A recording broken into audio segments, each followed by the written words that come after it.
What up, world? It's your boy Jaystar here today with the value picks of the week 4 slate, man.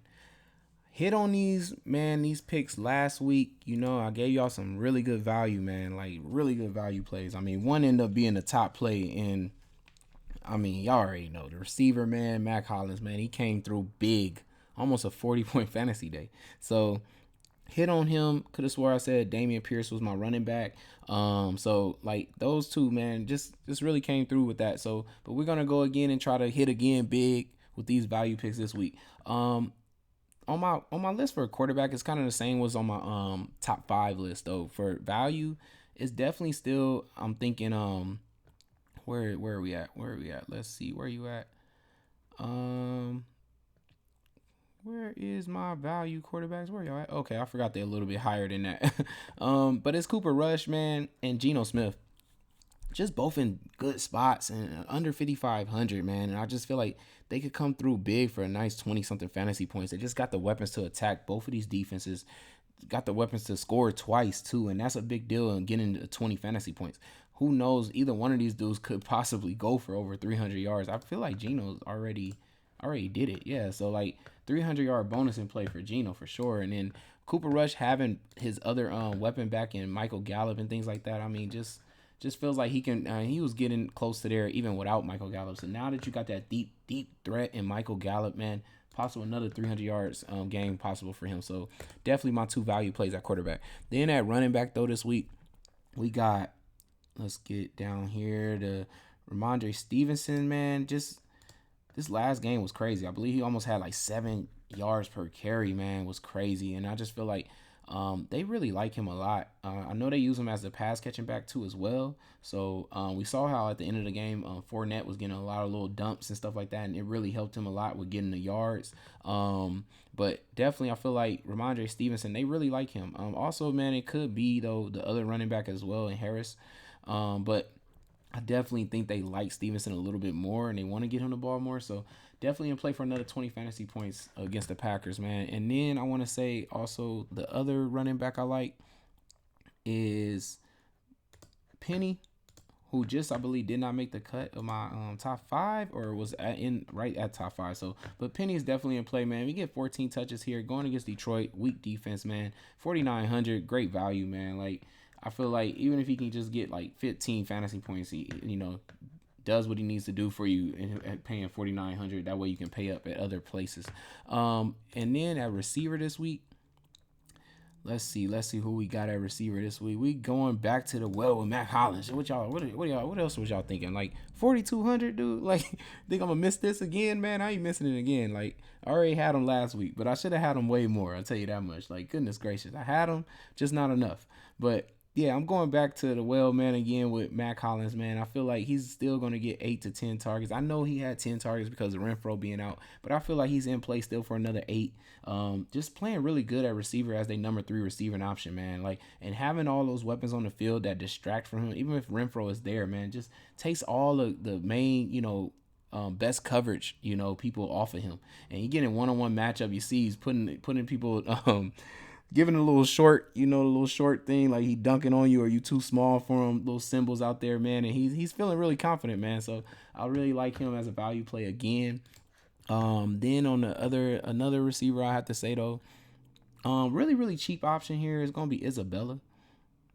Where are you at, Isabella? Oh God, I think I passed him. Do I need to go to the thing? Cause I don't know why I be passing people. Let me just go to the game, y'all. So I forget what price he is, but Isabella here, 3,300. Okay, so Isabella, man. I mean, he got in the game, late because of AJ Green being out. Caught at least one catch already for 11 yards, but I feel like his target should go up with no AJ Green and starting and everything. Could get a possible about 5, maybe 6, 7 targets. Who knows? Depending on how fast paced this game ends up being, or if Arizona's down again on the comeback, man, they're probably gonna need to go to somebody like Isabella a little bit more. A lot of people, anyways, was dropping a lot of passes from Kyler Murray, anyways, like everybody, AJ Green, all of them. So feel like he could get about 5 to 6 targets, and who knows, get 60 yards and maybe a touchdown. Who knows? So I would definitely say he's in play for a pretty decent game there, being that the targets are gone and weapons are gone for Kyler, and he needs somebody else to go to. And then I have who we have here. We have man, kind of disappointed in this play here. Let me get off of this.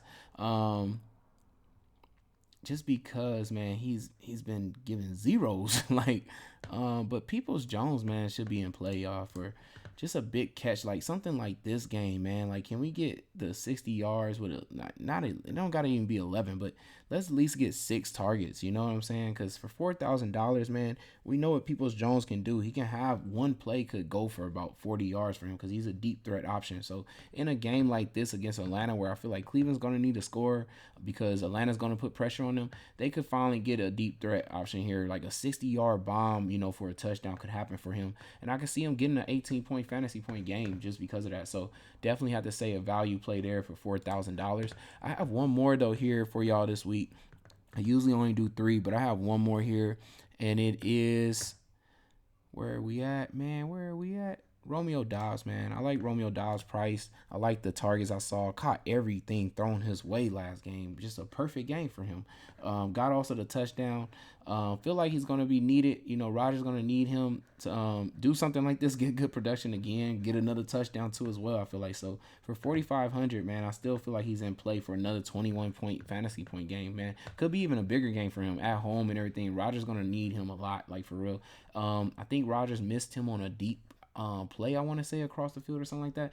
So could really benefit him to get to 100 yards. I feel like his confidence should be up. He played against a really good defense, a better defense than New England, and went 8 for 8. Like, that's all you need, man, with rookies, man. Once they get their confidence up, you see what happens. Like, you look at the St. Browns, you look at the Waddles and stuff like that, and playing with quarterbacks that they, respect so much, being able to tell them, like, man, you can be great and stuff like that. Like, I'm hearing that they're talking about Romeo Dobbs.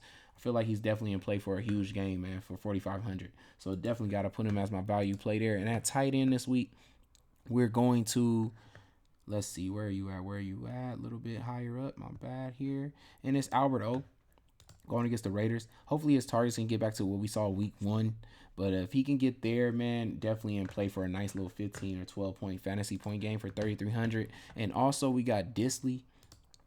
I've been looking at snap counts over here, and it's just like Disley is outplaying Fant, which I'm shocked, man. And somehow they just keep getting him the ball and the touchdown, man. So definitely in play, man. 3,200. I know he went up. We would love to see him at 2,800, but if he's going to keep getting these end zone, red zone looks and everything, and actually catching them for these long touchdowns too every time, is crazy. So definitely in it for another 13 to 12 fantasy points there for Disley.